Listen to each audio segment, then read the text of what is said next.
নমস্কাৰ, মোৰ নাম হয় কাব্যশ্ৰী মোহন আৰু মই এজনী ফিটনেছ কোচ হয়। আজি আৰু এটা নতুন ভিডিঅ' লৈ আপোনালোকক স্বাগতম জনাইছোঁ। আপোনালোকে জানে, আপোনালোকে যেতিয়া একো নকৰে, শুই থাকে, অকল এক্সিষ্ট কৰে, তেতিয়াও আপোনালোকৰ কেলৰিজ বাৰ্ণ হৈ থাকে। বেছি কেলৰিজ আৰু কেলৰিজ বাৰ্ণ হোৱা মানে ৱেইট লছত হেল্প কৰা।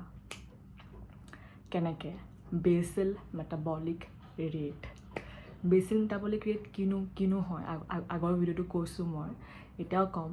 মানে আমাৰ লাইফ ছাষ্টেইন কৰিবলৈ কাৰণে আমাৰ চব চব অৰ্গেনছবোৰ কাম কৰিবলৈ কাৰণে, আমাৰ ব্ৰেইন কাম কৰিবলৈ কাৰণে আমাক এটা এমাউণ্ট অফ কেলৰিজ লাগে এট ৰেষ্ট, মানে যেতিয়া আমি একো নকৰোঁ, তেতিয়া আমাৰ কেলৰিজ সেইবোৰ বাৰ্ণ হৈ থাকে, চব চলি থাকিবলৈ কাৰণে ভালকৈ 24/7। আপোনালোকে চাগে শুনিছে, নিজৰ চাগে আপোনাক কোনোবাই ক'ব পাৰে কি তোৰ ভাগৰ ইমান মেটাবলিজম ভাল, তই ইমান ঢেৰ খালেও তোৰ ভাগৰ ৱেইট গেইন নহয়। নহ'লে কোনোবাই কৈছে মোৰ যে মেটাবলিজম ইমান বেয়া, কেলেকি মই কিবাও যদি এনেকৈ যদি কিবা এনেকুৱা হেৰি বস্তু কিবা যদি খানা দেখোঁ, তেতিয়াও মোৰ ভাগৰ ৱেইট গেইন হৈ যায়। সেইটোৱে কয়, সেইটো হয় মেটাবলিজম। মেটাবলিজম মানে আমাৰ কিবা ছেট অফ কেমিকেল ৰিয়েকশ্যন যোনটো আমাৰ বডিত চলি আছে। আৰু মেটাবলিক ৰেট মানেহে আপোনাক কিমান সোনকালে কেলৰিজ বাৰ্ণ কৰিব পাৰে। যদি হাই মেটাবলিক ৰেট থাকে, আপোনালোকৰ বেছি কেলৰিজ বাৰ্ণ হ'ব। যদি মেটাবলিক ৰেট কম থাকে তেতিয়া কম আপোনালোকে কেলৰিজ বাৰ্ণ কৰিব পাৰিব। এইটোৱে মেটাবলিজম বুলিও কয়। চ' বেছিভাগ মানুহে মেটাবলিজম বুলিয়ে কয়, কিন্তু আচলতে এইটো মেটাবলিক ৰেটটো মানে কাৰেক্ট টাৰ্ম হয়। চ' আমি এতিয়া মেটাবলিজম কেনেকৈ আমি হাই কৰিব পাৰোঁ। আমি মেটাবলিজম প্ৰথমতে প্ৰ'টিনছ ডায়েট ভাল কৰিব লাগিব আৰু প্ৰ'টিনছ বেছিকৈ খাব লাগিব। এনেকৈ কয় কি আমি যদি বেছি প্ৰ'টিনছ খাওঁ, আমাৰ কেলৰিজ বাৰ্ণো বেছি হয়। প্ৰথমতে প্ৰ'টিনছ, তাৰপিছত কাৰ্বহাইড্ৰেটছ, যোনবোৰ ভাত, ব্ৰেড, সেইবোৰ, তাৰপিছত ফেটছ মানে হৈ গ'ল আপোনালোকৰ তেল চেল জাতীয় বস্তুবোৰ, সেইবোৰ ফেটছ হয়। সেইবোৰ মই আগৰ ভিডিঅ'ত ক'ম বাৰু, কি প্ৰ'টিনছ, কাৰ্বছ, ফেটছত কি আহে, সেইটো মই বেলেগ ভিডিঅ' বনাম, আগৰ ভিডিঅ'ত বনাম। কিন্তু এইটো ভিডিঅ' আমি কথা পাতোঁ কি আমি এতিয়া মেটাবলিজম কেনেকৈ হাই কৰিব পাৰোঁ। ক'লোৱে মই প্ৰ'টিনছ খাব লাগিব বেছিকৈ, চব মিলতে আপোনালোকৰ ৰাতিপুৱাও দুপৰীয়া ৰাতি প্ৰ'টিনছৰ আইটেম থাকিবই লাগিব। ছেকেণ্ড, কিবা না কিবা ফিজিকেল এক্টিভিটি কৰিবই লাগিব আৰু কিবা ৱৰ্কআউট কৰিব লাগিব। আৰু মেইনলি ষ্ট্ৰেংথ ট্ৰেইনিং, যোনটো আমি ডাম্বলছ উঠাওঁ। ষ্ট্ৰেংথ ট্ৰেইনিং কৰিলে কি হয়, আমাৰ লিন মাছ বেছি হয়, লিন মাছল মাছ। আৰু আমাৰ যেতিয়া বেছি মাছলছ থাকে, তেতিয়া আমাৰ মেটাবলিক ৰেটটো হাই হৈ যায় আৰু তেতিয়া আমি কেলৰিজ বেছি বাৰ্ণ কৰোঁ, যেতিয়া আমি একো নকৰোঁ। আৰু মাছলছ কেনেকৈ বিল্ড হয়, ষ্ট্ৰেংথ ট্ৰেইনিং আৰু প্ৰ'টিন খালে। সেইটো কাৰণে প্ৰ'টিন খোৱা ইম্পৰ্টেণ্ট হয়। চব আইটেম মই যিমান আপোনালোকক কৈছোঁ, চব ইণ্টাৰ কানেক্টেড হৈ আছে।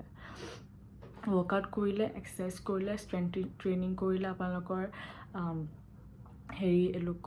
মাছল মাছ বেছি হ'ব। সেইটো আপোনালোকে কেনেকৈ ইনক্ৰিজ কৰিব, প্ৰ'টিন খাব লাগিব মাছলছ ইনক্ৰিজ কৰিবলৈ কাৰণে। তেনেকৈ আপোনালোকৰ মেটাবলিক ৰেট বাঢ়িব, মেটাবলিজম বাঢ়িব আৰু আপোনালোকে কেলৰিজ বাৰ্ণ কৰিব, যেতিয়া আপোনালোকে একো নকৰে। তাৰপিছত পুতুককেনে ৱেইট লছ নকৰিব। আজিকালি বহুত ক্ৰেছ ডায়েটছ আহিছে, য'ত কৈ দিয়ে আপুনি চব খানা এৰি দিয়ক, এমাহৰ কাৰণে ৱেইট লছ হৈ যাব। ঠিক আছে, আপোনালোকে ৱেইট লছ কৰি ল'লে, তাৰপিছত বহুত দিনৰ কাৰণে একো নোখোৱাকৈ থাকিব পাৰিব জানো? নোৱাৰে। তেতিয়া আপোনালোকে এগাল ৱেইট গেইনো কৰি ল'ব, কেলেকি আপোনালোকে এগাল খাই দিব, কেলেকি বহুত দিনৰ কাৰণে আপোনালোকে নোখোৱাকৈ থাকিব নোৱাৰে, ছাষ্টেইনেবল নহয়। তেতিয়া আপোনালোকৰ মেটাবলিক ৰেটো কম হৈ যাব, তেতিয়া আপোনালোকে কেলৰিজ বাৰ্ণ কৰাও কমি যাব। সেইটো কাৰণে লাহে লাহে ৱেইট কম কৰক। মই ক'ম আগৰ ভিডিঅ'ত কিমান ৱেইট লছ কৰিব পাৰে 1 উইকত কিমান কৰিলে ভাল হয় চ' লাহে লাহে গ্ৰেজুৱেলি নিজৰ ৱেইট লছ কৰক তেতিয়া আপোনালোকৰ মেটাবলিক ৰেটো কম নহয় আৰু বহুত সোনকালে পুতুককেনে ৱেইট লছ কৰা হেল্থৰ কাৰণেও ভাল নহয় তাৰপিছত শোৱাটো বহুতবাৰ কৈছোঁ শ্লিপ বহুত ইম্পৰ্টেণ্ট হয় আমাৰ পূৰা হৰম'নছৰ কাৰণে পূৰা বডিৰ ভালকৈ কাম কৰিবলৈ কাৰণে আমি শুওঁতেই আমি ৰিকভাৰী কৰোঁ শোৱা মানে ৰিকভাৰী কৰা আমি যেতিয়া শুওঁ তেতিয়া আমাৰ ধেৰ এচেঞ্চিয়েল প্ৰচেছেছ হয় যোনটো হেল্প কৰে টিচুজবোৰ ৰিপেয়াৰ কৰিবলৈ কাৰণে মাছলছ বিল্ড হয় তেতিয়া আমাৰ হৰম'নছবোৰ ৰেগুলেট হয় তেতিয়াহ'লেহে ভালকৈ পিছত হৰম'নছবোৰ আমি যে উঠি যাওঁ তেতিয়া ভালকৈ চলিব একো যদি বেলেঞ্চ থাকিব কমীয়া বেছি নহয় আৰু তেতিয়া এই প্ৰচেছেছবোৰে হেল্প কৰে এটা হেল্ডি মেটাবলিক ৰেটক মেইনটেইন কৰিবলৈ কাৰণে আৰু যেতিয়া আমাৰ এটা হেল্ডি মেটাবলিক ৰেট আৰু হাই মেটাবলিক ৰেট হ'ব তেতিয়া আমি বেছি কেলৰিজ বাৰ্ণ কৰিম আৰু আমাৰ ৱেইট লছ কৰাত হেল্প হ'ব